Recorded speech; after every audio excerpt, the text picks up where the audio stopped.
Hello everyone, स्वागत है आप सभी का फिर से हमारे चैनल इकोहिला एग्री में। इस वीडियो में जो एएफओ की 516 वैकेंसीज निकली है, पोस्ट निकली है, उसके बारे में मैं पूरे डिटेल्स में बताऊंगा। इस वीडियो में मैं क्या क्या बताऊंगा। सबसे पहले कि एग्ज़ाम डेट यानी कब प्रीलिम्स होने वाले हैं, फिर प्रीलिम्स के सिलेबस को डिस्कस करूंगा, नेक्स्ट एग्ज़ाम पैटर्न को डिस्कस करूंगा, फिर देखेंगे कि क्या इस एग्ज़ाम में नेगेटिव मार्किंग होते हैं, अगर होते भी हैं तो कितने होते हैं। फिर देखेंगे कि 30 दिन में आपको प्री के लिए कौन कौन से बुक्स पढ़ने होंगे। फिर सबसे इम्पॉर्टेंट चीज़ डिस्कस करेंगे कि इस बार का पेपर आखिर आएगा कैसा। एंड लास्ट में देखेंगे कि लास्ट 30 डेज में यानी 30 दिनों में आपको कौन कौन सी स्ट्रेटजी अपनानी है जिससे आपका प्री जो है क्वालिफाई हो जाए। तो चलिए हम अपनी वीडियो को स्टार्ट करते हैं।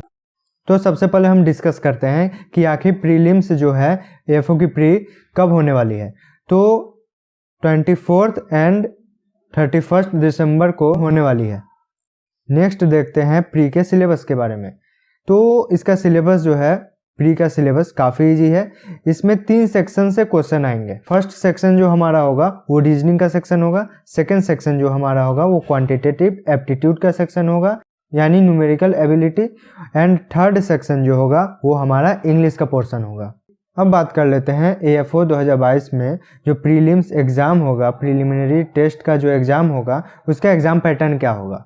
ठीक, तो सबसे पहला सेक्शन जो था क्वांटिटेटिव एप्टीट्यूड का, उसमें 50 क्वेश्चन पूछे जाएंगे 50 मार्क्स के, यानी एक क्वेश्चन कितने नंबर का होगा, 1 नंबर का होगा। और टाइम हमें इसमें कितने मिलेंगे, 40 मिनट टाइम मिलेंगे। ठीक, और अगर रीजनिंग की बात करें तो उसमें भी क्वांटिटेटिव जैसा ही है, यानी कि एक क्वेश्चन 1 मार्क्स का, यानी कि 50 क्वेश्चन आएंगे 50 मार्क्स के, और हमें 40 मिनट यहाँ भी मिलते हैं। ठीक, और इंग्लिश की बात करें तो इंग्लिश में थोड़ा डिफरेंट हो जाता है दोनों से। तो इंग्लिश में क्या है, 50 क्वेश्चन रहेंगे 25 मार्क्स का। ठीक है, यानी कि 2 क्वेश्चन 1 मार्क्स का। ठीक, और इसमें भी हमें 40 मिनट ही मिलेंगे। ठीक, अगर टोटल देखें तो 150 क्वेश्चन 125 नंबर का और 120 मिनट, यानी कि 2 घंटे में हमें 150 क्वेश्चन बनाने को मिलते हैं। ठीक है, अब नेक्स्ट देखते हैं क्या इस एग्जाम में प्रीलिम्स में नेगेटिव मार्किंग अकर करता है, क्या नेगेटिव मार्किंग होंगे। तो आंसर है जी हाँ, यहाँ पे नेगेटिव मार्किंग होते हैं। तो कितने होते हैं, 4 क्वेश्चन अगर आप गलत करते हो तो 1 मार्क्स डिडक्ट किए जाते हैं, यानी 1/4। अब डिस्कस कर लेते हैं बुक्स के बारे में। तो सबसे पहला सेक्शन है रीजनिंग का। तो रीजनिंग के लिए मैं रिकमेंड करूंगा अरिहंत पब्लिकेशन की reasoning. I am not recommending RS Agarwal because RS Agarwal ज़्यादा मोटी बुक है, 30 दिन में आप ख़त्म नहीं कर पाओगे इसे। सो अरिहंत ही प्रैक्टिस करनी आपको ज़रूरी है। अगर एक बार कंप्लीट हो जाए अरिहंत तो दूसरी बार फिर से पढ़ लीजिएगा, और अगर दूसरी बार भी कंप्लीट हो जाए तो फिर से एक बार और पढ़ लीजिएगा, because revision is most important than resource. Next हमारा क्वेश्चन आता है क्वांटिटेटिव एप्टीट्यूड से। इसके लिए मैं एक ही बुक रिकमेंड करूंगा अरिहंत पब्लिकेशन की, 50 practice sets for quantitative aptitude. Okay, अब नेक्स्ट सेक्शन हमारा जो होगा इंग्लिश का पोर्शन होता है। उसमें SP बख्शी की ऑब्जेक्टिव जनरल इंग्लिश जो एक बुक है, काफ़ी अच्छी बुक है, उसे मैं रिकमेंड करूंगा। सबसे इम्पॉर्टेंट चीज़ जो आपको करनी है वो है मॉक टेस्ट और AFO की प्रैक्टिस सेट को सॉल्व करना। हर वीक में आपको मिनिमम 2 मॉक टेस्ट देने ही देने हैं। 2 मॉक टेस्ट कंपलसरी है। मैक्सिमम आप जितना चाहे उतना मॉक टेस्ट दे सकते हो, वो आपके लिए ही अच्छा होगा, आपकी प्रैक्टिस बढ़ेगी। बट ज़्यादा मॉक टेस्ट देना भी अच्छा नहीं होता है। कभी कभी वो आपको डिमोटिवेट कर देगा, आपको प्रेशराइज कर देगा। बिकॉज मान लीजिए आप 1 वीक में 10 मॉक टेस्ट देते हो, बट 6 मॉक टेस्ट में आपको 40% मार्क्स भी नहीं आते, भले ही आप सब कुछ जानते हो। तो ये चीज़ आपको डिमोटिवेट कर सकती है। इसलिए 1 वीक में मैक्सिमम 2 से 3 मॉक टेस्ट इनफ है, काफ़ी है।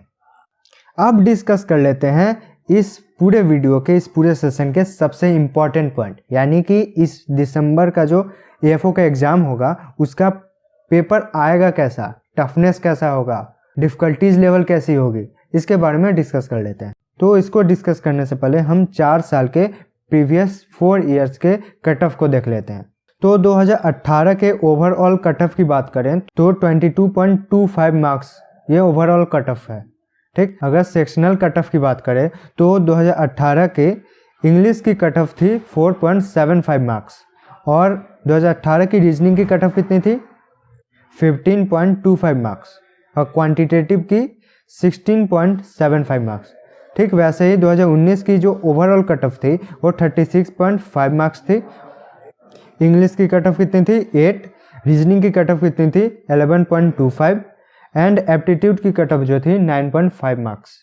अगर 2020 की बात करें तो ओवरऑल कट ऑफ थी 40.88 मार्क्स, इंग्लिश की कट ऑफ थी 5.25, रीजनिंग की कट ऑफ थी 5.5 एंड एप्टीट्यूड की जो कट ऑफ थी वो थी 9.75।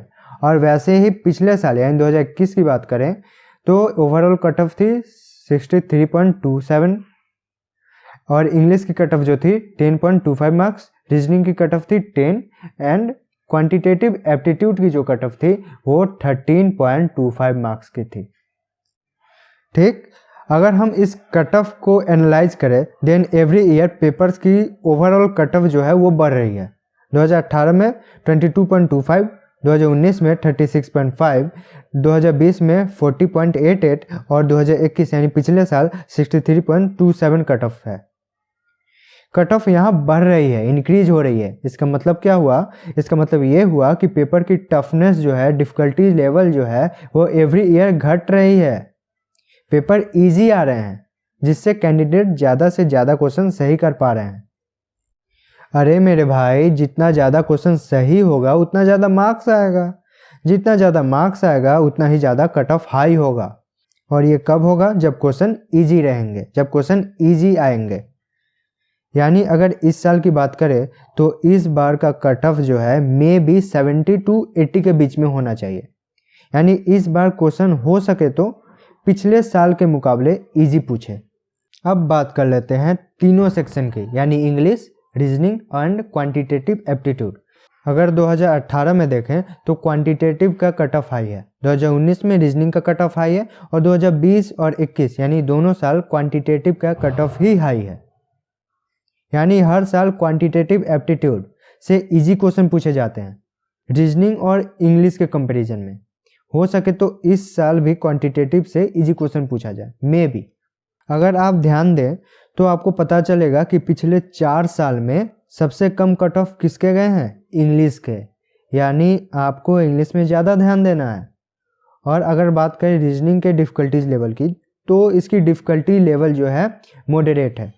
आपको यहाँ पढ़ना तो तीनों है लेकिन सबसे ज़्यादा ध्यान किस में देना है, इंग्लिश में, बिकॉज इसकी कट ऑफ लेवल जो है काफ़ी डिक्रीज है। यानी कि इसके क्वेश्चन की डिफ़िकल्टीज लेवल जो है काफ़ी हाई रहेगी। यानी ओवरऑल बात करें तो क्वेश्चन इजी पूछे जाएंगे, कट ऑफ हाई मिलेंगे आपको। इंग्लिश, रीजनिंग, क्वांटिटेटिव एप्टीट्यूड में क्वांटिटेटिव जो है वो इजी पूछा जा सकता है, इंग्लिश की डिफ़िकल्टी लेवल हाई रहेगी हमेशा की तरह, और रीजनिंग की जो डिफ़िकल्टी लेवल है वो मॉडरेट रहेगी, ना ज़्यादा हाई ना ज़्यादा लो। अब बात कर लेते हैं फ्रेंड्स 30 डेज़ के, लास्ट 30 डेज़ के स्ट्रैटेजी के बारे में। अगर स्ट्रैटेजी की बात करें तो अगर आपने पूरे साल अच्छे से पढ़ा होगा देन ये लास्ट के 30 दिन जो है उससे आपको कोई फ़र्क नहीं पड़ने वाला। लास्ट के 1 से 2 मंथ जो होते हैं, 1 से 2 महीने जो होते हैं वो केवल रिवीजन के लिए, प्रैक्टिस सेट बनाने के लिए और मॉक टेस्ट देने के लिए होते हैं। सबसे इम्पॉर्टेंट बात कि आपको टेंशन बिल्कुल नहीं लेनी है, सिलेबस कंप्लीट हो या फिर ना हो सके आपने जो ना पढ़ा हो उसे क्वेश्चन ही ना आए।